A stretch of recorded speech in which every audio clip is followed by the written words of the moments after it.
देखो क्लास हम बहुत ज्यादा लंबा देर तक नहीं खींचेंगे, आप लोगों को बोर करने के लिए या फिर परेशान करने के लिए डेफिनेटली नहीं आए हैं यहाँ पे। आप लोगों को कुछ ना कुछ सिखा के जाना है, और वो हो कि थोड़ा सा पढ़े, क्वालिटी पढ़े, समझ में आए चीजें, है ना रौनक। सो आज हम पहला शुरू करते हैं पावर प्लांट से, कि पावर प्लांट होता क्या है, पावर प्लांट में काम क्या होता है, आपका स्कोप क्या होगा, आपको नौकरी कहाँ पे मिल सकती है ना, उसके ऊपर बात करते हैं। और हम लोग शुरू करते हैं power plant. Introduction to thermal power plant, हम लोग बात करेंगे थर्मल पावर प्लांट के ऊपर, ठीक है। Now you see what is a power plant. पहले ये बताओ पावर प्लांट क्या होता है, पावर प्लांट क्या होता है बताओ। शुभ्रजीत साहा, पावर प्लांट क्या होता है।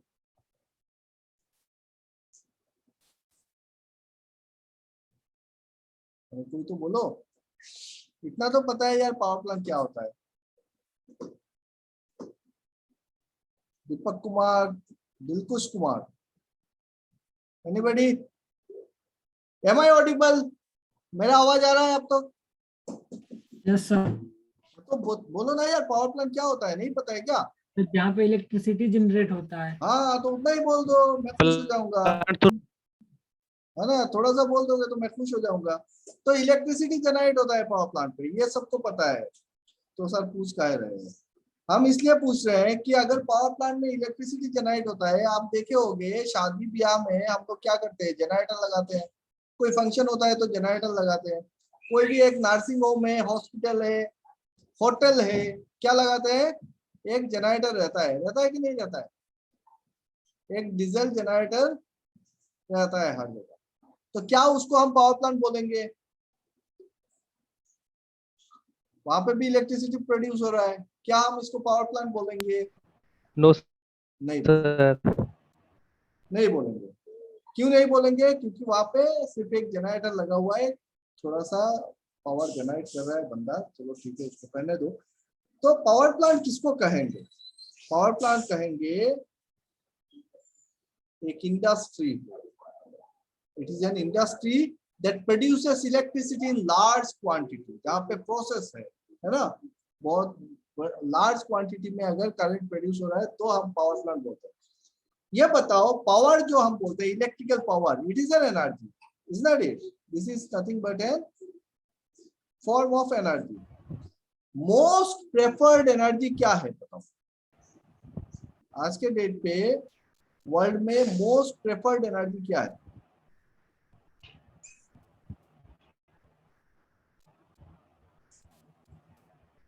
बोलो भाई, नहीं तो कम से कम चैट पे ही लिख दो। आप लोग नहीं बोलते हो, लगता है आप लोग सो गए हो, मैं चिल्ला रहा बड़ा बोलोगे। सबसे ज्यादा प्रेफर्ड एनर्जी क्या है बताओ,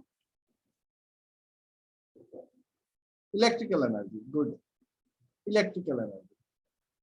क्यों, why it is the most preferred energy, electrical energy सबसे ज्यादा प्रेफर्ड क्यों बोलते हैं, क्यों ना मैकेनिकल को बोले, क्योंकि सारा काम तो मैकेनिकल, इलेक्ट्रिकल से कोई काम होता है क्या, इलेक्ट्रिकल एनर्जी से कोई काम होता नहीं। अगर वर्क डन चाहिए हमको तो इलेक्ट्रिकल एनर्जी को या तो मैकेनिकल में कन्वर्ट करो, या फिर हीट में कन्वर्ट करो, या फिर लाइट में कन्वर्ट करो। तो इलेक्ट्रिकल एनर्जी को हम क्या करते हैं, कन्वर्ट ही करते हैं, लेकिन प्रेफर्ड एनर्जी इलेक्ट्रिकल एनर्जी है, ऐसा क्यों। सर क्योंकि इजीली कन्वर्ट कर पाते हैं लोग उसको। तो आप मैकेनिकल एनर्जी को भी तो इजीली कन्वर्ट कर पाते हो, नहीं कर पाते हो क्या, work done, direct work done मिलता है मैकेनिकल एनर्जी से। इलेक्ट्रिकल एनर्जी को ट्रांसपोर्ट कर सकते हैं, क्या कर सकते हैं, मतलब एक जगह से दूसरे जगह भेज सकते हैं सर वायर के थ्रू। हाँ ये बड़ी बात है, ट्रांसपोर्टेशन, ट्रांसपोर्टेशन, है ना। सो हम ट्रांसपोर्ट कर सकते हैं इलेक्ट्रिकल एनर्जी को इंस्टेंटेनियसली। यहाँ पे मैंने प्रोड्यूस किया पावर, जितना पावर चाहिए आप ले लो, इंस्टेंटेनियसली आपके घर पे पहुंच जाएगा, है ना। So ease of transportation and neat and cleanliness, कि आप इजीली कन्वर्ट कर रहे हो, इतना सारा पावर आप ट्रांसपोर्ट कर रहे हो, और साइमल्टेनियसली क्या है कि एकदम इजीली और नीट एंड क्लीन वे में, है कि नहीं, गंदा नहीं हो रहा है। सेम अमाउंट ऑफ पावर अगर आप केमिकल एनर्जी या फिर मैकेनिकल एनर्जी अगर उसको अगर आपको भेजना है, अब मैकेनिकल भेजोगे तो शाफ्ट लगाना पड़ेगा, तब जाके आपका मैकेनिकल एनर्जी ट्रांसफर होगा। अगर आपको केमिकल एनर्जी ट्रांसफर करना है तो गाड़ी भर भर के आपको फ्यूल लेके जाना पड़ेगा, उसको जलाना पड़ेगा, बड़ा गंदा हो जाता है। लेकिन पावर में क्या होता है, इलेक्ट्रिकल पावर में बड़ा साफ सुथरा आप कहीं पे जनरेट कर रहे हो और पूरे दुनिया भर में भेज दो इंस्टेंटेनियसली। अब बताओ टाइप ऑफ पावर प्लांट क्या क्या है। टाइप ऑफ पावर प्लांट, दो टाइप के पावर प्लांट डिवाइड कर सकते हैं दो चीजों के बेस पे। Number 1, based on the export. Export मतलब क्या है कि जहां पे पावर जनरेट कर रहे हो और कहीं पे आप जो जनरेट कर रहे हो उसको बेचोगे कहीं पे, है ना, कोई पे सप्लाई करोगे, यूज करोगे, तो बेस्ड ऑन द यूज। और एक्सपोर्ट, इसको क्या बोलेंगे, एक्सपोर्ट। पावर को भेजना मतलब एक्सपोर्ट, पावर को लेना मतलब इंपोर्ट, है ना। तो export, based on the export there are two types of power plant, CPP and IPP. CPP मतलब कैप्टिव पावर प्लांट, आईपीपी मतलब इंडिपेंडेंट पावर प्लांट। समझ में आया। And based on the source of energy input. अभी power क्या है, energy है। Energy हम बना नहीं सकते, हम कन्वर्ट करते हैं किसी दूसरे फॉर्म ऑफ एनर्जी से, है ना। So energy based on the source of energy क्या होगा, हाइड्रो या फिर हाइडल पावर प्लांट, आपका thermal power plant, wind power plant, solar power plant, nuclear power plant. इस टाइप के बहुत सारे पावर प्लांट हम डिवाइड कर सकते हैं, किसके बेसिस पे, based on the source input. अब हाइड्रो में क्या क्या क्या यूज कर रहे हो आप, हाइड्रो पावर प्लांट में आपका सोर्स क्या है, इलेक्ट्रिक वाटर। थर्मल में, थर्मल में क्या है, कोयला, सिर्फ कोयला। थार्म, थार्म का मतलब क्या होता है बताओ। थार्म का पेट्रोलियम, थार्म का मतलब क्या है, Heat. heat. So whenever in the process if heat is involved, then we say thermal power plant, है ना। तो कोई भी टाइप का फ्यूल, हीट का कैसे आएगा, कोई भी टाइप का आपको फ्यूल यूज करना पड़ेगा, हो सकता है सॉलिड, लिक्विड या गैस, है कि नहीं। तो कोई भी टाइप अगर हम फ्यूल यूज कर रहे हैं तो वो हो जाएगा अपना थर्मल पावर प्लांट। जैसे कोल यूज कर सकते हो आप, ऑयल यूज कर सकते हो, कोई भी टाइप का आप नेचुरल गैस यूज कर सकते हो, तो ये सारे हो जाएंगे आपके थर्मल पावर प्लांट। या फिर आप बायोमास यूज कर सकते हो, है ना। तो these are the thermal power plants. तीसरा है विंड पावर प्लांट। यहाँ पे सोर्स क्या है, सोर्स क्या है विंड पावर प्लांट में, wind Air, velocity. sir. Wind हम बोलेंगे विंड वेलोसिटी, है ना, कि हवा का जो वेलोसिटी है उसी से विंड टरबाइन घूम रहा है। सोलर में तो सोलर हीट है, न्यूक्लियर में रेडियो एक्टिव एलिमेंट्स है ना, हाइड्रो में वाटर प्रेशर है, वाटर हेड बोलेंगे, क्या बोलेंगे, वाटर हेड। थर्मल में हीट। तो these are the sources. Now हमको क्या करना है, हमको जनरेट करना है पावर, इलेक्ट्रिकल पावर। अब हम हाइड्रो से, पानी से भी बना रहे हैं, कोयला से भी बना रहे हैं, हवा से भी बना रहे हैं, रेडियो एक्टिव एलिमेंट से भी बना रहे हैं। तो इलेक्ट्रिसिटी असल में बनता कैसे है, ये इलेक्ट्रिसिटी जो है ये बनता कैसे है, एनीबॉडी,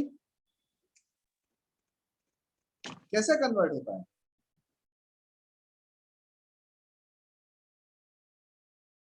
बोलो इंजीनियर लोग। The device that used to generate electricity is called, कौन सा डिवाइस यूज होता है इलेक्ट्रिसिटी जनरेट करने के लिए, डायनेमो के थ्रू सर। डायनामो। और कुछ, टरबाइन। क्या टरबाइन इलेक्ट्रिसिटी जनरेट करता है, बोलो बोलो बोलो, जल्दी जल्दी बात करो, नहीं तो मजा नहीं आएगा। ये आपका क्लास नहीं है यार, आपका स्कूल का कॉलेज का क्लास है नहीं, नॉर्मल सेशन नहीं है, यहाँ पे इंटरेक्टिव सेशन है। आप लोग जितना बात करोगे उतना ही मजा आएगा, उतना ही ज्यादा सीखने को मिलेगा, उतना मेरे को पता चलेगा आपके अंदर कंफ्यूजन क्या है, मैं आपका कंफ्यूजन उतना ही ज्यादा क्लियर कर पाऊंगा, ठीक है। इसलिए बात करो, जो भी मन में आता है ना, यहाँ से उठ के आता है यहाँ तक, तो उसको बोलने में कुछ थोड़ी ना जाता है। चलो, क्या टरबाइन इलेक्ट्रिसिटी जनरेट करता है? No sir. नहीं कर पाता है। तो जनरेट कौन करता है? जनरेटर। जनरेटर, मुंह पे ही आ गए यार। तो जनरेटर या फिर ऑल्टरनेटर बोलते हैं, जो करंट को प्रोड्यूस करता है उसको बोलते हैं जनरेटर या फिर ऑल्टरनेटर। टरबाइन कभी करंट प्रोड्यूस नहीं कर पाता है। टरबाइन का काम क्या है? टरबाइन का काम क्या है? मैकेनिकल एनर्जी को रोटेशनल एनर्जी में कन्वर्ट करना। एकदम आसान भाषा में बोलो, उसका काम है घुमाना। उसके साथ जो भी लगाओगे वो घुमाएगा, है ना। जो भी चीज इसके साथ कनेक्ट कर दो, ये इसका काम है, टरबाइन का काम है, ये घुमा देगा। ऐसा ही और एक मशीन बताओ जो जिसका काम है घुमाना। पंप। पंप घुमाता है। Sir compressor. कंप्रेसर थोड़े ना घुमाता है, कंप्रेसर तो खुद सॉरी घूमता सर। है। कंप्रेसर तो खुद घूमता है, घुमाता कौन है? Motor sir. सो मोटर। ये दो चीज है अपने पास, एक हो गया आपका टरबाइन और एक हो गया मोटर, ठीक है। टरबाइन और मोटर दोनों का काम एक ही है, वो क्या है? रोटेशनल एनर्जी देना। रोटेशन, वो घुमाएगा, जो भी लगाओ इसके साथ वो घुमा देगा। दोनों का अंतर क्या है? टरबाइन मैकेनिकल है कि वो मैकेनिकल एनर्जी लेता है सोर्स और घुमाता है, मोटर इलेक्ट्रिकल एनर्जी लेता है, बस इतना सा अंतर। मोटर इलेक्ट्रिकल एनर्जी को रोटेशनल एनर्जी में कन्वर्ट कर रहा है, टरबाइन मैकेनिकल एनर्जी को रोटेशनल एनर्जी में कन्वर्ट कर रहा है। दोनों का काम, ये दोनों कुछ खुद काम नहीं करता है, दोनों का कोई काम नहीं है। दोनों का काम यही है कि उसके साथ जो भी डिवाइस आप अटैच करोगे वो घुमाएगा। आप मोटर के साथ आप पंप लगाओ, फैन लगाओ, कंप्रेशर लगाओ, वो घुमाएगा। पंप का काम क्या है? वो कंप्रेस कर देगा, किसको? लिक्विड को। कंप्रेशर का काम क्या है? Compressor is used for gases, है ना, वो गैस को कंप्रेस कर देगा। लिक्विड को कंप्रेस करने के लिए पंप चाहिए, कंप्रेसर नहीं। कंप्रेसर किसके लिए?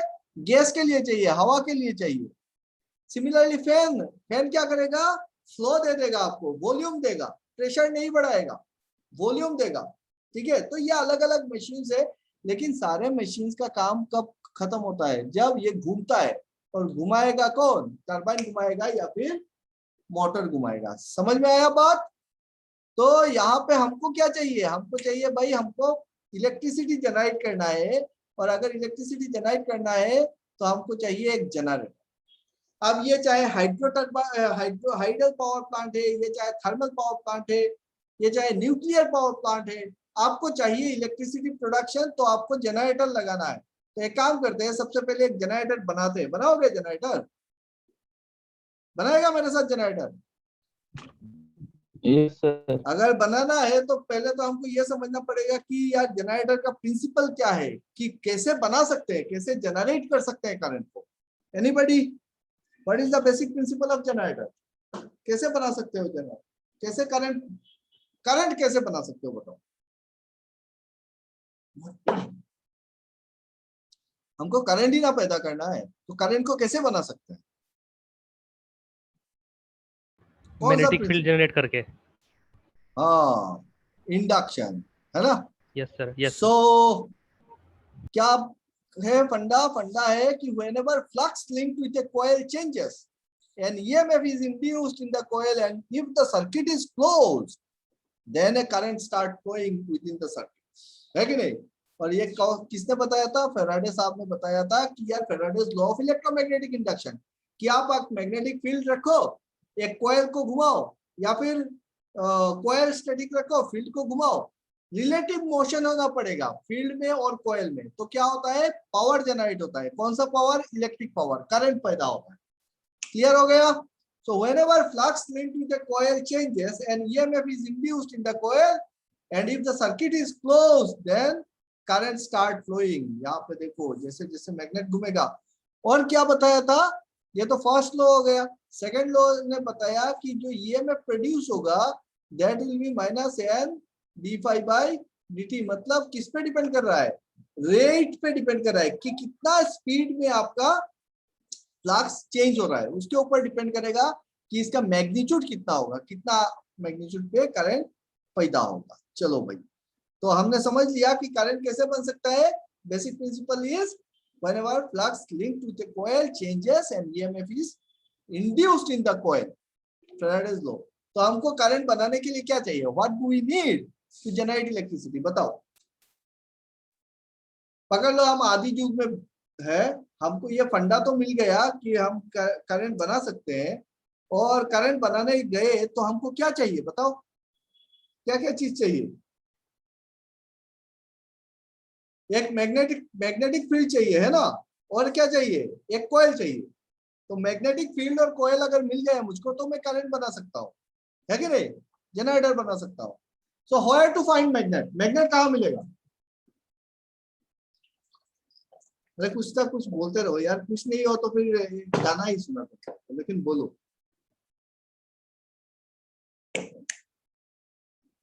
मैग्नेट कहाँ मिलेगा,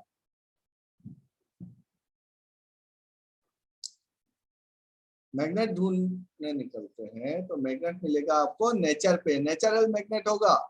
नेचुरल मैग्नेट को क्या कहते हैं हम लोग, मैग्नेटाइट या फिर लोडस्टोन, है ना।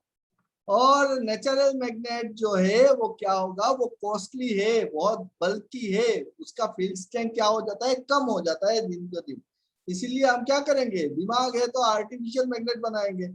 और आर्टिफिशियल मैग्नेट अगर बनाएंगे तो ये क्या होगा, दो टाइप का होगा, एक परमानेंट हो जाएगा और एक टेम्पररी मैग्नेट होगा। परमानेंट किस चीज से बनता है, हार्ड मैग्नेटिक मटेरियल से परमानेंट मैग्नेट बनता है, और सॉफ्ट मैग्नेटिक मटेरियल से टेम्पररी मैग्नेट बनता है। टेम्पररी मैग्नेट में और एक फंडा है हमारे पास, वो है इलेक्ट्रोमैग्नेट। कि इलेक्ट्रोमैग्नेट समझते हो, इलेक्ट्रोमैग्नेट मतलब क्या है कि जब कभी भी करंट पास होगा किसी भी कंडक्टर के थ्रू तो वो क्या करेगा, अपने चारों तरफ एक मैग्नेटिक फील्ड बनाएगा। सो जैसे ही करंट पास होगा मैग्नेटिक फील्ड बनेगा, है ना। सो इलेक्ट्रोमैग्नेट बनाते हैं, उसके लिए हमने पढ़ा था ओर्स्टेड एक्सपेरिमेंट, हायर सेकेंडरी में पढ़े थे, स्कूल में पढ़े थे, है ना। क्या था ओर्स्टेड एक्सपेरिमेंट, कि whenever current flows through a conductor it produces a magnetic field around it। तो वो अपने चारों तरफ मैग्नेटिक फील्ड बनाता है। अच्छा जी, तो एक्सपेरिमेंट करके देखे, तो एक कंडक्टर ले लिए और उसको एक स्विच बोर्ड से कनेक्ट किए। जैसे ही हम स्विच दबाए करंट आया, और करंट आया तो क्या होगा, वो जो आयरन के छोटे छोटे टुकड़े रख दो, वो देखोगे वो अपने आप को ऑर्गेनाइज करेगा, सर्कुलर ऑर्गेनाइज करेगा। इसका मतलब यहाँ पे मैग्नेटिक फ्लक्स है और सर्कुलर है। एनीवेज, सो हमको अभी क्या चाहिए, मैग्नेट अगर जनरेट करना है तो हमको चाहिए दो कॉइल। एक कॉइल क्यों चाहिए, मैग्नेटिक फील्ड के लिए। दूसरा कॉइल क्यों चाहिए, हमको चाहिए आर्मेचर में, जिससे हम करंट को निकालेंगे, है ना। सो ये अगर है ऑल्टरनेटर आपका, जिसको हम जनरेटर भी बोलते हैं, तो इसमें क्या है, एक कॉइल आपने लगा दिया रोटर में, एक कॉइल लगाया स्टेटर में, ठीक है, समझना बात को। अब बताओ भाई, चैलेंज ये है कि ये जो हमने लगा दिया ना, रोटर में कौन सा कॉइल लगाएंगे और स्टेटर में कौन सा कॉइल लगाएंगे। एक तो है मैग्नेट बनाएंगे, एक है आर्मेचर बनाएंगे, बोलेगा कोई। रोटर में कौन सा कॉइल लगाओगे और स्टेटर में कौन सा कॉइल लगाओगे। एक है आपका फील्ड, एक है आपका आर्मेचर। आर्मेचर क्या, आर्मेचर जिसमें करंट बन के आएगा, जिसमें इंड्यूस्ड होगा करंट। और मैग्नेटिक फील्ड क्या, जिसमें आप करंट सप्लाई करोगे तो मैग्नेट बनाएगा, मैग्नेटिक फ्लक्स जनरेट करेगा। आप स्टेटर में कौन सा लगाना है और रोटर में कौन सा लगाना है। सर स्टेटर में हम आर्मेचर, स्टेटर में आर्मेचर, ओके, और फील्ड लगा देंगे रोटर में, है ना। हाँ सर, हाँ सर। हमेशा नहीं होगा ऐसा, हमेशा ऐसा नहीं होगा। काहे नहीं होगा वो उसको समझो। इसलिए नहीं होगा कि हमारे पास करंट है दो तरीके का। क्या क्या, एसी करंट होता है जिसके लिए हम यूज करते हैं ऑल्टरनेटर, और एक होता है आपका डीसी करंट, है ना। तो एसी करंट और डीसी करंट जो होता है, एक होता है ऑल्टरनेटिंग करंट, एक होता है डायरेक्ट करंट। अभी बताओ कि जो करंट प्रोड्यूस होता है कॉइल में, आर्मेचर का जो कॉइल है उसमें जो करंट प्रोड्यूस होता है ऑल्टरनेटर का, वो कौन से टाइप का होता है, एसी की डीसी? जो कॉइल में करंट प्रोड्यूस होता है आर्मेचर में, वो एसी करंट प्रोड्यूस होता है कि डीसी करंट प्रोड्यूस होता है ऑल्टरनेटर के केस पे? ऑल्टरनेटर किसको, एसी जनरेटर को बोलते हैं, ठीक है। AC sir, AC AC Sir, AC. AC type. और फॉर डीसी जनरेटर, जो कॉइल में करंट प्रोड्यूस होगा, आर्मेचर में जो करंट प्रोड्यूस होगा, इंड्यूस्ड होगा, वो किस टाइप का होगा, एसी की डीसी? डीसी। नहीं, डीसी जनरेटर में भी जो करंट प्रोड्यूस होगा वो एसी टाइप होगा, क्योंकि कॉइल में जब कभी भी इंड्यूस्ड होता है ना करंट, इंडक्शन होता है एसी में, कि फ्लक्स चेंज होगा तो कॉइल में करंट आएगा, ठीक है। तो दोनों ही केस में, ऑल्टरनेटर में बोलो या डीसी जनरेटर में बोलो, ऑल्टरनेटर किसको बोलते हैं, एसी जनरेटर को हम ऑल्टरनेटर बोलते हैं। आप लोग मैकेनिकल से हो, बट थोड़ा सा बेसिक पता होना चाहिए कि ऑल्टरनेटर किसको बोलते हो, एसी जनरेटर को। डीसी जनरेटर को डीसी जनरेटर बोला जाता है, ठीक है। अब एसी करंट, एसी जनरेटर हो या फिर डीसी जनरेटर हो, दोनों ही केस में क्या होता है कि आपका एसी करंट ही प्रोड्यूस होता है आर्मेचर के कॉइल में। तो ये डीसी बनता कैसे, डीसी बनता है कम्यूटेशन के बाद। तो जो आपका कॉइल होगा ना आर्मेचर का, उस कॉइल के साथ क्या करेंगे, यहाँ पे ब्रश कनेक्ट करेंगे, कार्बन ब्रश, और ब्रश से हम लेंगे अपने लोड पे, और यहाँ पे जो एक चीज लगाएंगे उसको निकालने के लिए, उसको हम बोलते हैं कम्यूटेटर, ठीक है। डीसी जनरेटर में रहता है कम्यूटेटर, याद रखना। डीसी जनरेटर क्या है, DC generator is equal to AC generator plus commutator. दोनों जनरेटर से एसी प्रोड्यूस होगा, डीसी के लिए हम क्या करेंगे, कम्यूटेशन कर देंगे, कम्यूटेटर लगाएंगे। देखना कभी छोटा मोटा जो डीसी जनरेटर आता है उसके सामने देखना कॉपर का एक काटा एक तो सिलेंडर लगाओ, उसको हम बोलते हैं कम्यूटेटर, है ना। तो ये कम्यूटेशन करना पड़ता है डीसी बनाने के लिए, और क्योंकि हमको कम्यूटेशन करना है तो यहाँ पे आपका रेस्ट्रिक्शन आता है। For DC generator field static रहेगा और आर्मेचर रोटेटिंग होगा, क्योंकि आर्मेचर जब घूमेगा तब जाके आपका कम्यूटेटर घूमेगा, कम्यूटेटर के साथ आर्मेचर फिक्स्ड होता है, और जब कम्यूटेटर घूमेगा तब जाके कार्बन ब्रश के थ्रू आप लोड में यूनिडायरेक्शनल करंट प्रोड्यूस कर सकते हो। लेकिन एसी जनरेटर में ऐसा कोई रेस्ट्रिक्शन है नहीं। क्या बताया, डीसी जनरेटर में रेस्ट्रिक्शन है, हम फील्ड को स्टैटिक रखना ही पड़ेगा हमको, और आर्मेचर को घुमाना पड़ेगा। एसी जनरेटर में फील्ड घुमाओ या आर्मेचर घुमाओ कोई फर्क नहीं पड़ता है, ठीक है। लेकिन हम एसी जनरेटर में क्या प्रेफर करेंगे, हम प्रेफर करेंगे rotating magnetic field and static armature.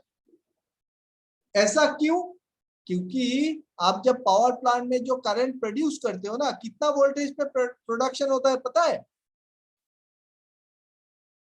Power plant में वोल्टेज कितना रहता है, 11 केवी वोल्टेज पे पावर प्लांट पे पावर प्रोड्यूस होता है।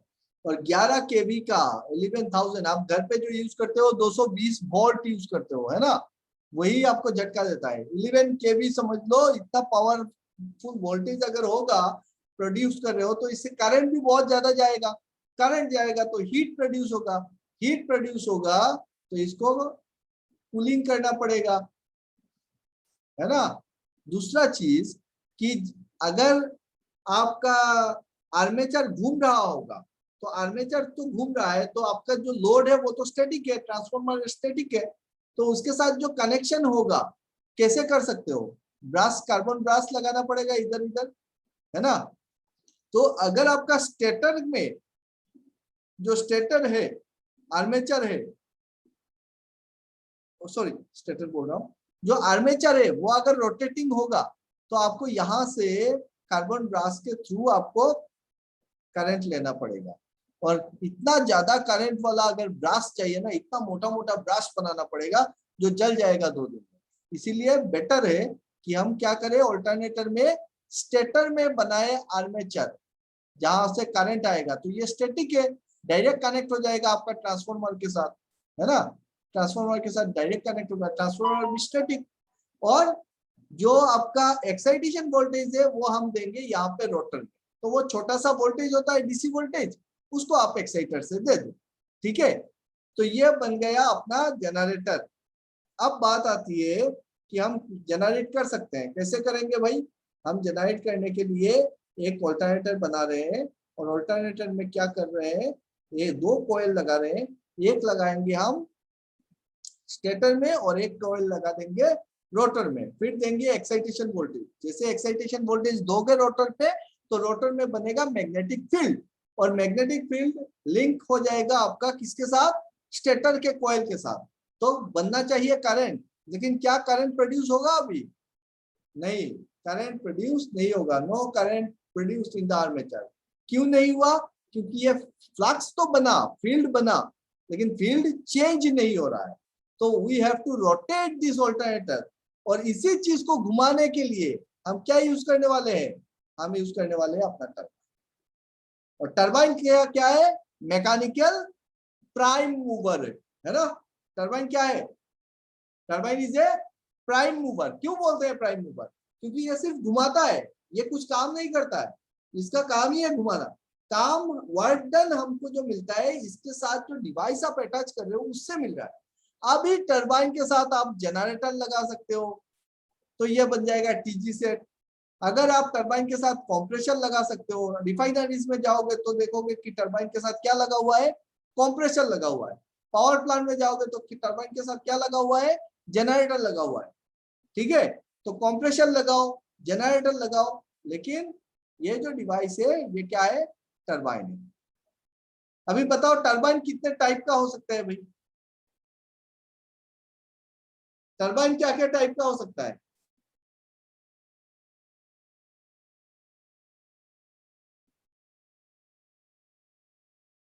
कोई मेहनत नहीं करेगा, नहीं बोलेगा, है ना। टरबाइन क्या टाइप का हो सकता है? टरबाइन क्या क्या बोलो।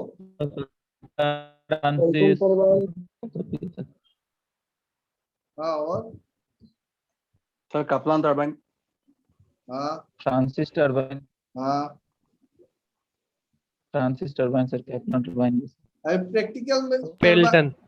पेल्टन टरबाइन, प्रैक्टिकल टरबाइन की जब हम बात करेंगे ना, ये रिएक्शन टरबाइन, हाँ, reaction turbine, okay, reaction turbine, impulse turbine, है ना, इम्पल्स और रिएक्शन।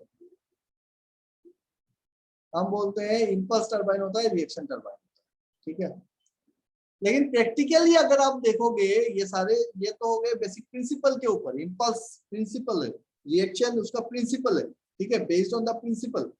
आप बोलोगे इम्पल्स टरबाइन होगा या रिएक्शन टरबाइन होगा, बेस्ड ऑन, जैसे हमने सोर्स के ऊपर बेस करके पावर प्लांट को ये किया था, उसी तरीके से टरबाइन जो है वो घूमेगा। किसी ना किसी एक सोर्स ऑफ एनर्जी चाहिए ना उसको घुमाने के लिए, उसके ऊपर बेस करके क्या क्या होगा, 4 टाइप के टरबाइन डिफाइन कर सकते हो। Steam turbine, hydro turbine, gas turbine या फिर विंड टरबाइन, ठीक है।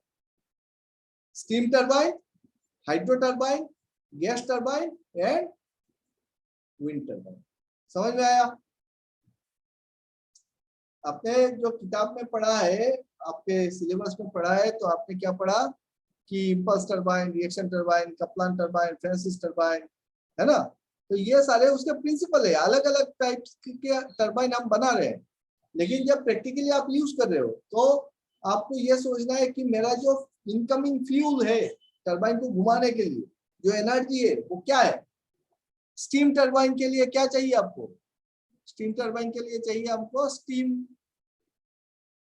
हाइड्रो टरबाइन में क्या चाहिए? वाटर, है ना। गैस टरबाइन में क्या चाहिए? गैस, गैस चाहिए। अब स्टीम से क्या ले रहे हो आप? स्टीम का क्या? Steam at certain pressure and temperature चाहिए। इसका मतलब हमको क्या चाहिए, एंथैल्पी चाहिए। क्या चाहिए, एंथैल्पी चाहिए।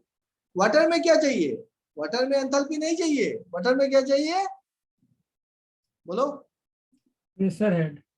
प्रेशर हेड चाहिए। यस, प्रेशर चाहिए वाटर में। गैस में क्या चाहिए,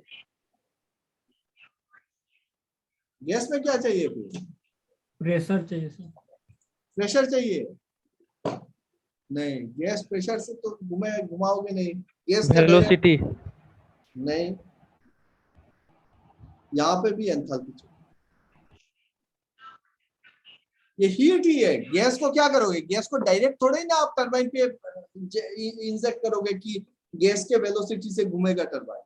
गैस को आप क्या करोगे, कंबशन चेंबर में उसको बर्न करोगे, है ना, बर्न करके हीट प्रोड्यूस करोगे, थर्मल हीट आएगा, एंथैल्पी आएगा, और उसी से आपका गैस टरबाइन घूमेगा। ठीक है, तो गैस टरबाइन में भी एंथैल्पी चाहिए, हीट चाहिए, स्टीम टरबाइन में भी हीट चाहिए। समझ रहे हो? Can you tell me what is enthalpy? Enthalpy क्या है?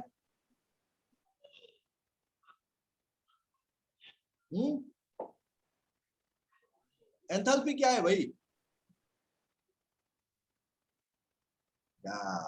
मैकेनिकल इंजीनियर लोग एंथैल्पी बोलना है, पट करके बोलना चाहिए। एंथैल्पी क्या है?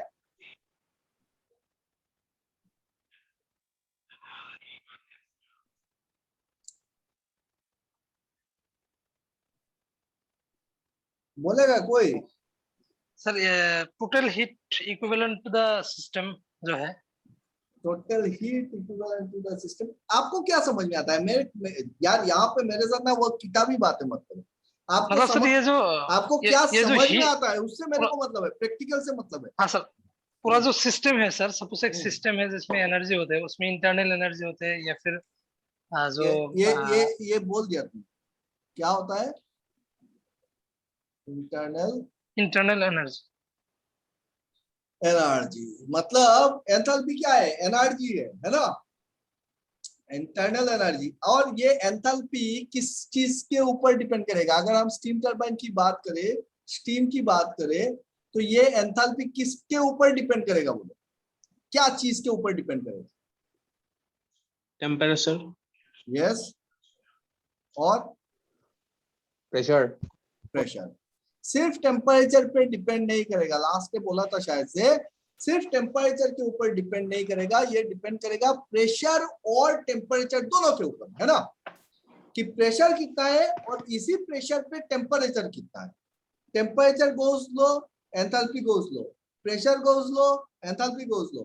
इसीलिए प्रेशर और टेम्परेचर दोनों का मिली भगत होता है एंथैल्पी, जो एनर्जी के रूप में स्टोर होता है। अब बात करेंगे हम थोड़ा सा ये पैरामीटर को समझिए कि यार ये प्रेशर क्या चीज है और टेम्परेचर है क्या चीज। आप लोग पढ़े हो, प्रेशर टेम्परेचर मेरे को समझाने की जरूरत नहीं है I think. Can you tell me what is absolute zero pressure? Absolute zero pressure क्या है? सर जिस टेम्परेचर में -273 डिग्री जो केल्विन है, तो उसमें वॉल्यूम जाके जीरो होता है, तो वहां पे एब्सोल्यूट जीरो प्रेशर आता है। और कोई? बोलो बोलो बोलो बोलो। अभी तो आपका काम का चीजें होगा, आप लोग पढ़े हो, है ना। देखो खुल के बात करोगे, जितना कंफ्यूजन है मैं क्लियर कर दूंगा। आप लोग बात नहीं करोगे, मेरे को कुछ समझ में नहीं आएगा कि आपको समझ में आ रहा है कि नहीं आ रहा है, आप जानते हो नहीं जानते हो। आप जब बोलोगे तो मेरे को पता चलेगा कि आप कितना जानते हो, तब मैं क्लियर कर सकता हूँ आपका कंफ्यूजन, है ना। और आप अगर आप बात नहीं कर पाओगे तो फिर तो मतलब ही नहीं बनता है ये सब, कि यहाँ पे बैठ के लेक्चर मारने का कोई फायदा नहीं होगा। प्रत्युषा बैनॉट ना, क्या है प्रत्युषा? प्रत्युषा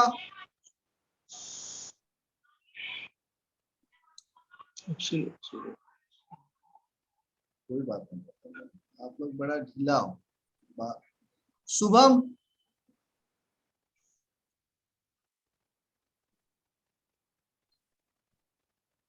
मुजाम्मिल हक, मुजाम्मिल। अच्छा ये बताओ प्रेशर क्या है? चलो ठीक है, एब्सोल्यूट जीरो पे आते हैं। पहले ये बताओ कि प्रेशर क्या है? What is pressure? फोर्स पर area. Force per unit area. तो ये तो बोल दिया, फोर्स पर यूनिट एरिया है ना। अगर फोर्स पर यूनिट एरिया होता है तो मैं आपके सामने एरिया बनाता हूँ ए, समझना है ना बढ़िया से, और एक फोर्स अप्लाई किया मैंने एफ, है ना, इस पॉइंट पे। ओके,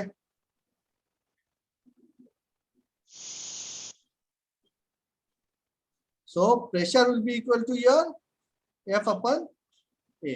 यूनिट क्या है प्रेशर का? Unit newton per metre square. Newton per metre square. बहुत बढ़िया। So P is equal to F upon A होगा। ये करेक्ट है कि गलत है? सही है, सही है। सही है। Average average pressure. कौन कौन सहमत है मेरे से? P is equal to F by A लिखा है, newton per metre square. F force is newton and area is metre square.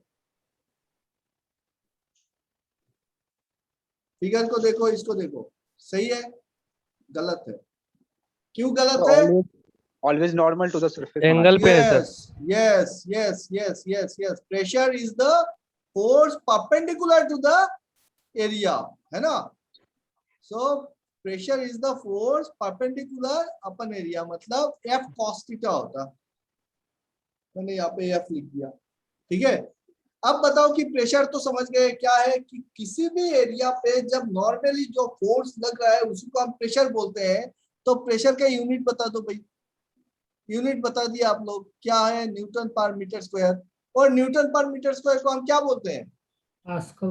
Pascal बोलते हैं। अगर Newton per metre square pascal है तो क्या हम इंडस्ट्री में ये पास्कल यूज करते हैं? नहीं करते हैं। इंडस्ट्री में पास्कल यूज नहीं होता है, newton per metre square pressure use नहीं होता है। कोई बताएगा क्यों नहीं होते? इंडस्ट्री कहीं पे भी जाओ, इंडस्ट्री में आपको न्यूटन पर मीटर स्क्वायर का कोई गेज देखने को नहीं मिलेगा, पास्कल का डायरेक्ट गेज नहीं मिलेगा। क्यों नहीं मिलेगा बोलो?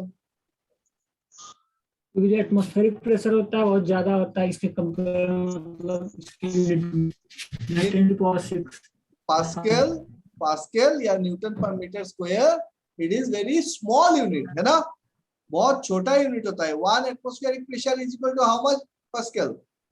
10 to the power 5. 10 to the 5 pascal. तो सोचते हो एक प्रेशर जो नॉर्मल एटमॉस्फेरिक प्रेशर है उसके लिए 10 to the 5।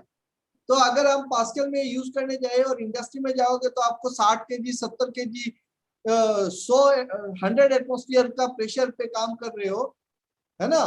तो उतना प्रेशर अगर पास्कल में बताने गए, दिमाग खराब। तो हम क्या बोलेंगे? मेगा पास्कल में यूनिट को डिफाइन कर सकते हैं। लेकिन यूनिट जो हम इंडस्ट्री में यूज करेंगे ना, तो सबसे ज्यादा कौन सा यूनिट यूज करेंगे? प्रेशर का यूनिट यूज करेंगे। प्रेशर का यूनिट यूज करेंगे केजी पर सेंटीमीटर स्क्वायर। आप लोगों को कुछ थंब रूल दे रहा हूं। 1 kg per centimeter square is almost equivalent to your 1 atmospheric pressure, है ना। It is almost equivalent to your 1 bar। मैं आपका एकदम बेसिक फंडा पे जा रहा हूं और एग्जैक्ट वैल्यू नहीं बोल रहा हूं, पॉइंट इधर उधर होगा, उससे हम लोगों को इंडस्ट्री में कोई मतलब नहीं होता है ना। जब न्यूमेरिकल सॉल्व करना है तब आपको मतलब होगा, बट इंडस्ट्री में पता लगना चाहिए कि कितना है। चलो 1 kg बोला तो क्या होगा? मतलब 1 एटमॉस्फेयर, मतलब 1 बार, मतलब कितना? पीएसआई। पीएसआई यूनिट सुना है? पीएसआई क्या होता है बताओ? पीएसआई मतलब, पीएसआई मतलब पाउंड पर स्क्वायर इंच। पाउंड पर स्क्वायर इंच। देखो ये सारे यूनिट्स आपको इंडस्ट्री में देखने को मिलेगा। तो 1 kg per centimetre square is almost equivalent to your 15 psi, 14.789 something। So it is almost equivalent to your 15 psi। और कौन सा यूनिट देखने को मिलेगा आपको? mm ऑफ Hg देखने को मिलेगा। mm ऑफ Hg कितना होता है? 1 atmospheric pressure is equal to 760 mmHg। और क्या यूनिट देखने को मिलेगा? mm of Wc, water column. कितना होता है water column? 10,000 mm of water column होता है, मतलब 10 मीटर। अगर आप 1 एटमॉस्फेरिक प्रेशर अप्लाई करोगे, 1 kg प्रेशर अप्लाई करोगे, तो यूनिटी मैनोमीटर का लिमिट जो है वो 10 मीटर ऊपर चढ़ जाएगा अगर वाटर यूज कर रहे हो। 760 mm ऊपर चढ़ेगा अगर आप मर्क्यूरी यूज कर रहे हो। समझ में आया? तो ये दोनों होता है बड़ा स्मॉल यूनिट। स्मॉल प्रेशर के लिए हम यूज कर सकते हैं इसको।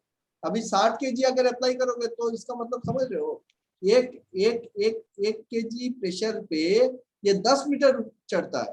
तो अगर 60 kg लगाएंगे तो कितना होगा?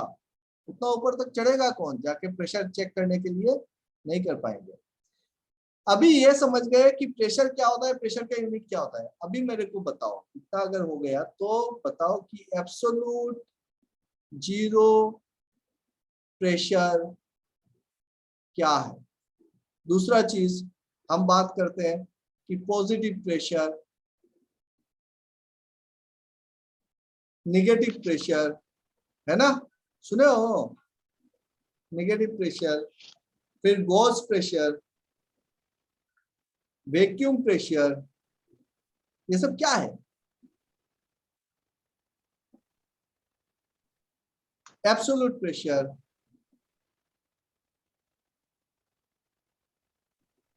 एब्सोल्यूट प्रेशर, और क्या था? एटमॉस्फेरिक प्रेशर,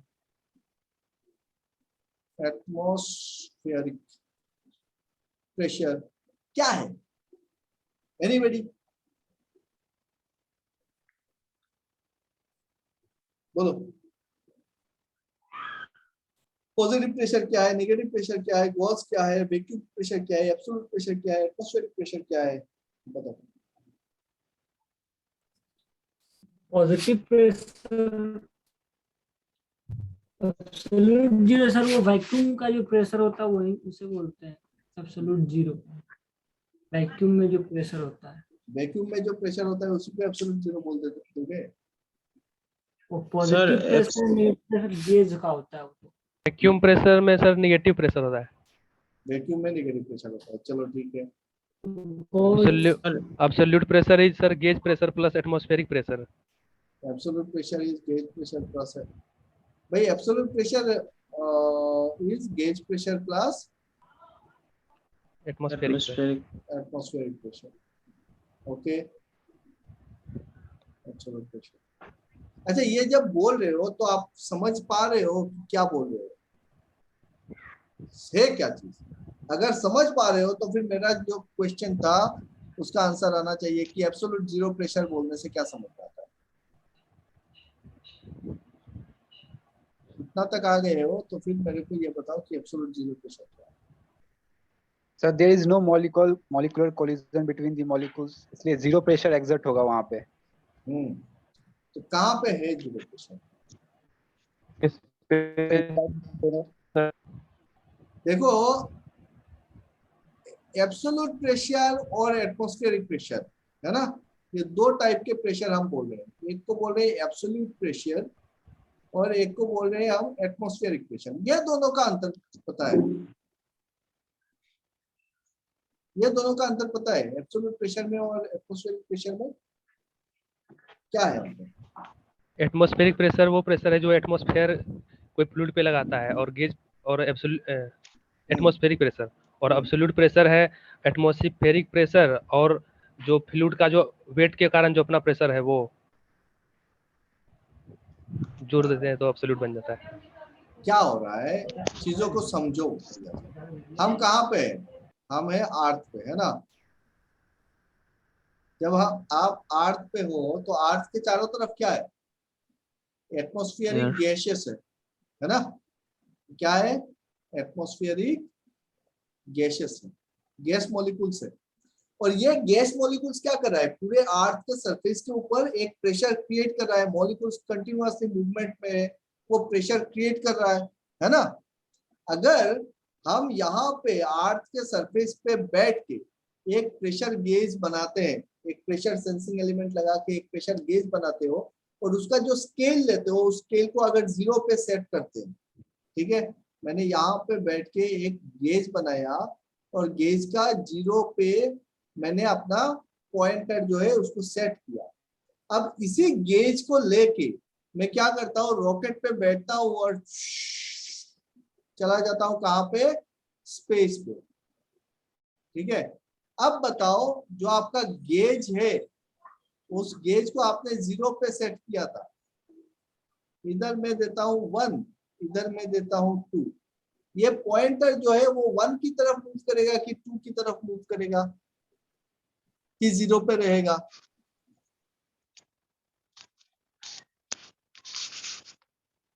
0 पे रहेगा 0 पे रहेगा। पकड़ लो, ये मतलब अर्थ 100 kg, बढ़िया से समझना, 100 kg का एक गेज हमने बनाया, अर्थ के सरफेस पे बैठ के इसको 0 पे सेट किया मैंने पॉइंटर को, और फिर हम इसको लेके स्पेस पे चले गए। अब स्पेस पे जाने के बाद इसका पॉइंटर 0 पे रहेगा, 2 की तरफ जाएगा, 1 की तरफ जाएगा, क्या होगा सोच के बताओ? 1 की तरफ जाएगा।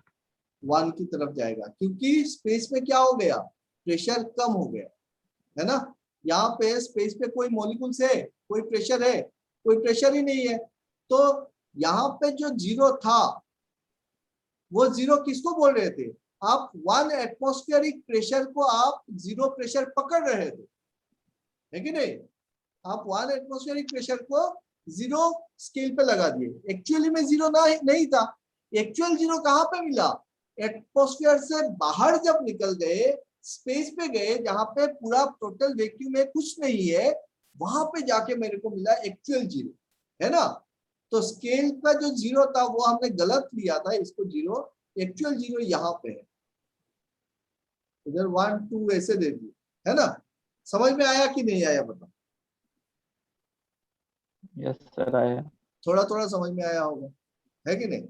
सो जब आप यहाँ पे बैठ के अर्थ के सरफेस पे आप गेज बना रहे हो, आप कोई भी कैलकुलेशन कर रहे हो, तो वो उसका रेफरेंस लाइन क्या है, उसका रेफरेंस लाइन है एटमॉस्फेरिक 0, जो एक्चुअल में 0 नहीं है। आप क्या कर रहे हो, एटमॉस्फेरिक 0 को डेटम लाइन पकड़ रहे हो, एटमॉस्फेरिक 0। एब्सोल्यूट 0 जो है वो स्पेस पे है, जहां पे कोई गैस मॉलिक्यूल एग्जिस्ट नहीं कर रहा है, और एटमॉस्फेरिक 0 एब्सोल्यूट 0 से कितना ऊपर है, ये हमको एक्सपेरिमेंटली हमने डिफाइन किया है स्केल बैरोमीटर से, और उस स्केल के हिसाब से हम बोलते हैं कि ये जो है 760 mm ऑफ Hg डिफरेंस है एटमॉस्फेरिक 0 और एब्सोल्यूट 0 के बीच पे, है ना। अभी आप पकड़ लो कि कोई भी एक प्रेशर है, कोई भी एक पॉइंट पे आप अगर प्रेशर को मेजर करना चाहते हो इस पॉइंट पे, तो इस पॉइंट पे आप प्रेशर को मेजर कर सकते हो, इस लाइन से भी मेजर कर सकते हो या फिर इस लाइन से भी मेजर कर सकते हो, है ना। हम मेजर कर सकते हैं यहाँ से P1 या फिर यहाँ से P2। अगर आप एब्सोल्यूट 0 को डेटम लाइन पकड़ के प्रेशर को मेजर कर रहे हो, that will become your absolute pressure, that will be your absolute pressure. अगर आप एटमॉस्फेरिक 0 को डेटम लाइन पकड़ के आप मेजर कर रहे हो प्रेशर को, that becomes your atmospheric pressure. ये डिपेंड करता है आप 0 का किस पॉइंट को 0 मान के आप मेजर कर रहे हो, है ना। तो अगर इस लाइन से मेजर करते हो कुछ वैल्यू आएगा, इस लाइन से मेजर करते हो कुछ दूसरा वैल्यू आएगा, और इस दोनों के बीच का डिफरेंस कितना है, 760 mm ऑफ Hg। इसी को हम बोलते हैं 1 एटमॉस्फेरिक प्रेशर, इसी को हम बोल रहे हैं 1 atmospheric pressure, 760 mm of Hg pressure. तो आप पता चला एब्सोल्यूट 0 प्रेशर क्लियर हो गया। Vacuum pressure is absolute, vacuum pressure is absolute 0 pressure, मतलब जब हम स्पेस पे जाते हैं। दूसरा एटमॉस्फेरिक 0 क्या है, जब अर्थ के सरफेस पे हो और आप इसी को 0 मान रहे हो, एक्चुअली में वो प्रेशर 0 प्रेशर है नहीं, एक पर्टिकुलर प्रेशर है आपके ऊपर, उसी को आप जीरो मान रहे हो, इसी को आप एटमॉस्फेरिक जीरो प्रेशर बोल रहे हो। और अगर आप इसी को एटमॉस्फेरिक जीरो को डेटम लाइन पकड़ के आप मेजर कर रहे हो तो आप बोल रहे हो इसको एटमॉस्फेरिक प्रेशर, है ना। और एब्सोल्यूट जीरो को अगर डेटम लाइन पकड़ के बोल रहे हो तो बोल रहे हो एब्सोल्यूट प्रेशर। इसीलिए हम बोलते हैं कि absolute pressure is equal to your gauge pressure plus 1, gauge pressure plus 1 या फिर एटमॉस्फेरिक प्रेशर, ठीक है। तो गॉज प्रेशर क्या होगा, पॉजिटिव होगा या निगेटिव होगा। जो गॉज हमने बनाया, प्रेशर गेज जो हमने बनाया अर्थ के सरफेस पे, उसको तो आपने जीरो कहाँ पे सेट किया, एटमॉस्फेयर पे बैठ के सेट किया ना। एटमॉस्फेयर प्रेशर को जीरो ले रहे हो तो वैक्यूम पे जाओगे वो निगेटिव में आएगा, पॉजिटिव प्रेशर पे लेके जाओगे वो पॉजिटिव साइड आएगा। तो गॉज प्रेशर जो है वो पॉजिटिव भी हो सकता है, वो निगेटिव भी हो सकता है ना। निगेटिव प्रेशर या पॉजिटिव प्रेशर गॉज प्रेशर हो सकता है। गॉज में जो प्रेशर दिखाएगा उसी को गॉज प्रेशर बोल रहे हो। तो अगर पकड़ लो, हम इस यहाँ पे एक पॉइंट पकड़ लेते हैं, इस पॉइंट पे कलर चेंज कर दूं, पकड़ लो हमने यहाँ पे एक पॉइंट ले लिया और इस पॉइंट का मेजर कर रहे हैं, इस प्रेशर को मेजर कर रहे हैं। तो अगर इस पर्टिकुलर प्रेशर को मेजर करना चाहते हो आप यहाँ पे, तो एटमॉस्फेरिक जीरो से मेजर कर रहे हैं तो फिर आपको मिलेगा निगेटिव, और एब्सोल्यूट जीरो से मेजर करोगे तो मिलेगा पॉजिटिव। तो एब्सोल्यूट जीरो से देखो कोई भी प्रेशर हो हमेशा क्या मिल रहा है, पॉजिटिव मिल रहा है ना। लेकिन एटमॉस्फेरिक जीरो से जब हम मेजर कर रहे हैं तो ऊपर वाला तो पॉजिटिव मिलेगा लेकिन नीचे वाला क्या मिलेगा, निगेटिव मिलेगा, क्योंकि यही तो है अपना जीरो पॉइंट। तो अगर मैं यहाँ पे एक पॉइंट पकड़ता हूँ -0.2 एटमॉस्फेरिक प्रेशर, तो ये एब्सोल्यूट पे कितना हो जाएगा, एब्सोल्यूट पे हो जाएगा absolute pressure would be equal to 0.8, है ना, -0.2 + 1, so ये हो जाएगा आपका 0.8 एब्सोल्यूट प्रेशर। अभी आप जो भी यूनिट लिखोगे यहाँ पे पकड़ लो kg/cm², तो इसके अंदर ब्रैकेट में लिख दोगे 8।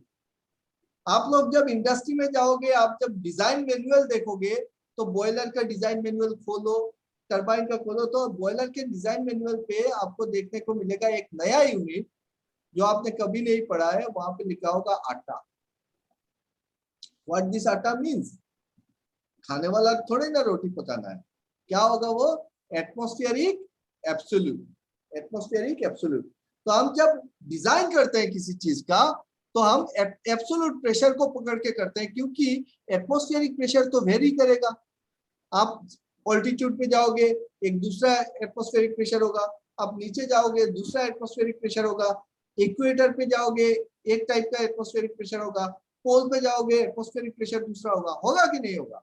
इसीलिए जब आप डिजाइन कर रहे हो किसी भी मशीन का तो इसको एब्सोल्यूट प्रेशर पे डिजाइन करो, ताकि आप बाकी जहां पे भी यूज हो वो एब्सोल्यूट प्रेशर से वो एटमॉस्फेरिक प्रेशर में कन्वर्ट करके आप निकाल सकते हो कि क्या होगा। लेकिन एटमॉस्फेरिक प्रेशर पे अगर डिजाइन करोगे तो पता होना पड़ेगा कि आपने डिजाइन कौन से लोकेशन पे बैठ के किया है, तब जाके हम बाकी पैरामीटर्स निकाल पाएंगे, है ना। तो ये हो गया हमारा एब्सोल्यूट जीरो का कॉन्सेप्ट, एब्सोल्यूट जीरो प्रेशर का कॉन्सेप्ट।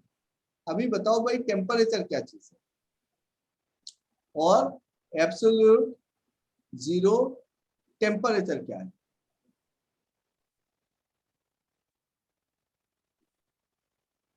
एब्सोल्यूट जीरो टेम्परेचर क्या है, प्रेशर तो डिफाइन कर लिया। सर 0 केल्विन को बोलते हैं एब्सोल्यूट जीरो टेम्परेचर। 0 केल्विन को बोलते हैं। इससे आपको क्या समझ में आ रहा है, देखो मेरा फोकस एक जगह पे, आप थियोरिटिकली पढ़ रहे हो इंजीनियरिंग, ठीक है। मैं यहाँ पे आपका सेमेस्टर एग्जाम पास कराने नहीं आया, मैं यहाँ पे आया हूँ कि आप प्रैक्टिकली चीजों को समझो। आप जो भी कर रहे हो वो फिजिकली कुछ ना कुछ रिप्रेजेंट कर रहा है दुनिया, इसीलिए आप पढ़ रहे हो उस चीज को, उस चीज को बनाने में बैठा हूँ। आप जब बोल रहे हो जीरो एब्सोल्यूट जीरो टेम्परेचर, तो आपके समझ में क्या आ रहा है वो मायने रखता है। आप क्या समझ रहे हो एक्चुअली, प्रैक्टिकली क्या हो रहा है। सर एक आइडियल केस लिए सर, मतलब 0 केल्विन, ताकि उसे फिर आगे का स्टडी करने के लिए 20 केल्विन पे करना है तो उसके हिसाब से हम लोग चेंज कर सके डाटा। ओके, सो एक्चुअली कैसे डिफाइन करते हैं जीरो टेम्परेचर को? किस टेम्परेचर को ले रहे हैं zero kelvin? Minimum temperature which can be achieved, no absolute zero temperature can not be achieved. Sir, 1 So- by 273.15 times of the triple point of the water. Okay, so it is the temperature at which all molecular movement ceased. तो kinetic energy, ठीक है, kinetic energy का zero, उसका movement क्या होगा? Molecules का movement zero. तो molecules का अगर मूवमेंट जीरो होगा, जो सारे मॉलिक्यूल्स एक दूसरे के साथ आके लग जाएंगे, और अगर ऐसा होगा तो आइडियल गैस का वॉल्यूम क्या है? जीरो हो जाएगा। तो सारा का सारा खेला वहीं पे। ठीक है, तो it is the temperature. Practically हम zero pressure, absolute zero pressure हमको दिख रहा है कहाँ पे? जब हम स्पेस पे जा रहे हैं। लेकिन प्रैक्टिकली हमारा जो एब्सोल्यूट जीरो टेम्परेचर है वो अचीवेबल नहीं है, क्योंकि वहां पे हम क्या बोल रहे हैं कि ऑल मॉलिक्यूलर मूवमेंट सीज्ड।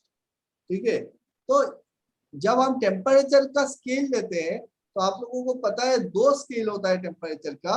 एक होता है डिग्री सेंटीग्रेड, एक होता है फ़ारेनहाइट, है ना? एक होता है डिग्री सेंटीग्रेड और एक होता है फ़ारेनहाइट। तो डिग्री सेंटीग्रेड स्केल और फ़ारेनहाइट स्केल को कैसे डिफाइन किया गया है? इसको तो हमने डिफाइन किया है ना, हमने एक पर्टिकुलर चीज को स्टैंडर्ड पकड़ लिया और फिर उसके बेसिस पे हम बाकी सारा चीज डिफाइन कर रहे हैं। ठीक है, डिग्री सेंटीग्रेड स्केल में को या फिर फ़ारेनहाइट स्केल को किस के बेसिस पे डिफाइन कर रहे हो? Boiling point and freezing point of water के बेसिस पे, है ना? तो जब डिग्री सेंटीग्रेड स्केल में आप क्या बोलते हो कि फ्रीजिंग पॉइंट ऑफ वाटर क्या है? 0 degree, 0 degree Celsius. 0 degree Celsius बोल रहे हो, मतलब जिस टेम्परेचर पे जाके वाटर सॉलिड बन जाता है, लिक्विड से सॉलिड बन जाता है, उसी टेम्परेचर को आप बोल रहे हैं 0 डिग्री सेंटीग्रेड। और जहां पे जाके वो बॉयल हो जाता है उसको आप बोलते हैं 100 डिग्री सेंटीग्रेड। ये क्या मेरा डेफिनेशन सही है? 180 एम%। यस, इसके साथ हमको क्या मेंशन करना चाहिए था कि भाई प्रेशर मेंशन करना चाहिए एट नॉर्मल, क्या बोलोगे? Eight normal atmospheric pressure. Eight normal atmospheric pressure पे ये 100 डिग्री सेंटीग्रेड पे बॉयल होता है और 0 डिग्री पे फ्रीज होता है, क्योंकि प्रेशर चेंज करोगे boiling point, freezing point change हो जाएगा। अगर ऐसा है तो सेंटीग्रेड स्केल में अपने को कितने डिवीजन देखने को मिलेंगे? टोटल डिवीजन 100 देखने को मिलेगा। अब फ़ारेनहाइट स्केल में आते हैं।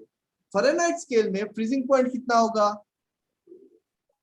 0 सर, नहीं, 32। फ़ारेनहाइट स्केल में फ्रीजिंग पॉइंट 32 और बॉइलिंग पॉइंट कितना होगा? 180। ना, 212। Very good, very nice. Boiling point है आपका 212। ओके, तो इसका स्केल कितने का हुआ? यह स्केल हो गया आपका, यह स्केल हो गया आपका 180। यहाँ पे अगर डिवीजन करोगे तो इस साइड में डिवीजन हो जाएगा 180। 212 minus 132 is equal to 180। Now at what temperature degree centigrade becomes equal to your Fahrenheit? Minus 40 degree. minus 40 degree. 40 degree. तो हम नीचे अगर जाएंगे तो हम देखेंगे -40 डिग्री पे आपका डिग्री सेंटीग्रेड और डिग्री फ़ारेनहाइट बिकम्स इक्वल। और ऐसा क्यों बोल रहे हैं कि ये दोनों का अगर रिलेशन देखो तो डिग्री सेंटीग्रेड और फ़ारेनहाइट का क्या रिलेशन है? CF5 equals to F-32/9। हाँ, तो हम देखते हैं यहाँ पे अगर हम किसी भी एक टेम्परेचर को पकड़ लेते हैं, उसका सेंटीग्रेड स्केल से या फिर एक पर्टिकुलर छोटा यूनिट को लेते हैं, तो क्या बोल सकते हो? C/100, यहाँ पे देखेंगे तो 100 डिवीजन है, इज इक्वल टू, इस साइड में देखोगे तो क्या होगा f माइनस, अब ये तो 0 पे है नहीं, 32 पे है, तो f माइनस 32 डिवाइडेड बाई 180, 180 तो यही हो जाएगा आपका c/5 is equal to f minus 32 by 9। तो इसको याद रखना थोड़ा कठिन है, आप इसी को याद रख लेना, c/100 is equal to f minus 32, क्योंकि f जो है वो आपका 0 से शुरू नहीं हुआ है, 32 से शुरू हुआ है, तो f जो भी स्केल आपका f आ रहा है, तो f माइनस 32 डिवाइडेड बाई 180, और इस यही पे अगर आप माइनस 40 सेट करोगे तो आप देखोगे माइनस 40/100 मतलब माइनस 4/10, और इस साइड में अगर आप माइनस 40 रखोगे तो माइनस कितना हो जाएगा 72 डिवाइडेड बाई 180, और इसको अगर हम भाग लगाएंगे 18 से तो आ जाएगा आपका 4/10, तो दोनों साइड बराबर एट माइनस। और नीचे अगर जाएंगे टेम्परेचर को और ठंडा करेंगे और ठंडा करेंगे और ठंडा करेंगे, एक टेम्परेचर पे जाके मॉलिक्यूलर मूवमेंट सीज, और उसी टेम्परेचर को हम बोलते हैं एब्सोल्यूट जीरो, और वो टेम्परेचर हम थियोरेटिकली पकड़ रहे हैं कैलकुलेशन के बेसिस पे, it is at -273 degree centigrade, और फ़ारेनहाइट स्केल में वो टेम्परेचर हो जाएगा 415, आई थिंक ये थोड़ा सा कंफ्यूजन है, 415 सो फार आई रिमेम्बर, आप लोग चेक कर सकते हो, ठीक है। और फ़ारेनहाइट स्केल में जो एब्सोल्यूट स्केल होगा, डिग्री सेंटीग्रेड पे हम क्या बोल रहे हैं, केल्विन बोल रहे हैं इसको, और डिग्री सेंटीग्रेड प्लस 273 करने से हमको केल्विन मिल रहा है, क्योंकि यहाँ पे 0 हो रहा है प्लस 273 में। फ़ारेनहाइट स्केल में जो एब्सोल्यूट स्केल होगा उसको हम बोलेंगे रैंकाइन, है ना, रैंकाइन स्केल। ओके, थोड़ा बहुत समझ में आया? ये सब आप लोगों का पढ़ा हुआ चीजें Yes, sir. है ना, ये सब पढ़ा हुआ चीजें है, लेकिन इस चीज को समझना जरूरी है कि प्रेशर क्या है, टेम्परेचर क्या है, प्रेशर का यूनिट क्या है, टेम्परेचर का यूनिट क्या है, और उसी के साथ हमको एंट्रोपी, एंथैल्पी, ये सारी चीजों के ऊपर का बेसिक आइडिया एकदम क्लियर रहना चाहिए। एंथैल्पी क्या होता है, एंट्रोपी क्या होता है, ये सारी चीजें बातें हमको बहुत बढ़िया से समझ में आना चाहिए। तो क्या टाइम हो गया, 9:30 हो गया, और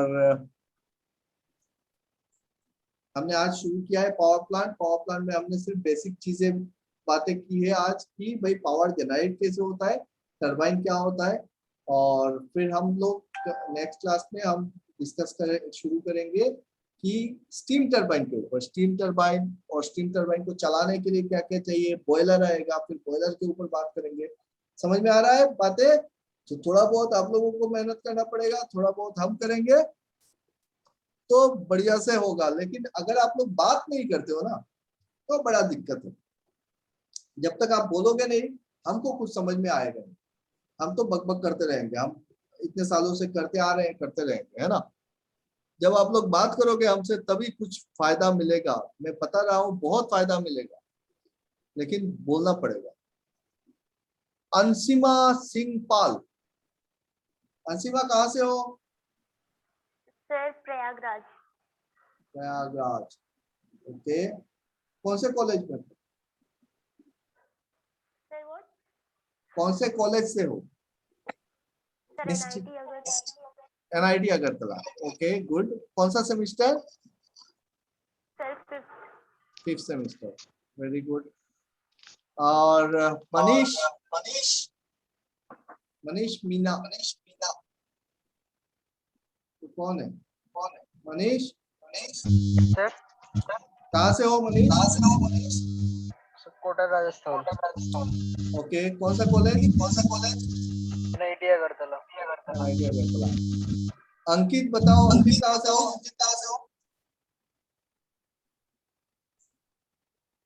यस सर। कहाँ से हो Ankit? Sir Ranchi Jharkhand. College?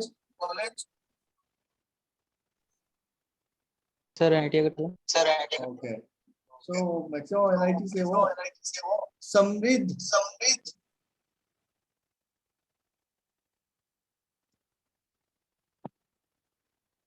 Samreet Shaurya,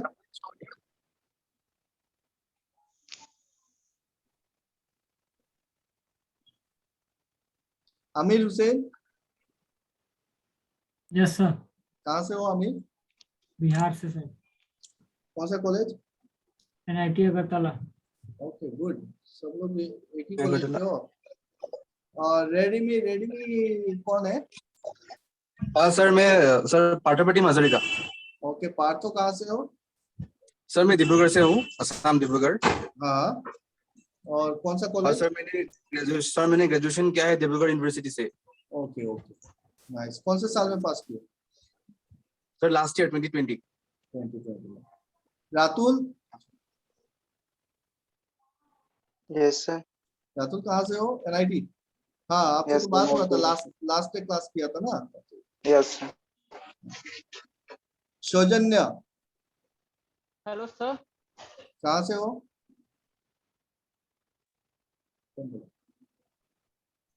hello sir. हाँ समृद्ध, sir you are calling?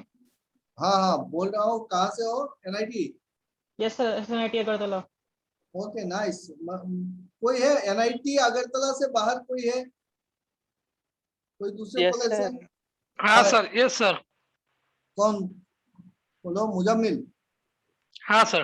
Muzammil कहाँ से हो? सर हम असम से है सर। कौन सा college? Sir Assam engineering college. Very good, मेरा कॉलेज है भाई। कौन से सेमेस्टर में हाँ हो? सर, अभी सर 5th सेमेस्टर में जाऊंगा सर। जाएगा, बढ़िया। और कौन है? शिवा? शिवा कहाँ से हो? Yes. बिहार गया। गया से। अच्छा, कौन सा सेमेस्टर? 5th semester. 5th से। Yes. और बाकी सब NIT अगरतला ही होंगे, समझ गया है ना? चलो ठीक है, NIT से बहुत बच्चे आए, अगरतला से अच्छा लगा।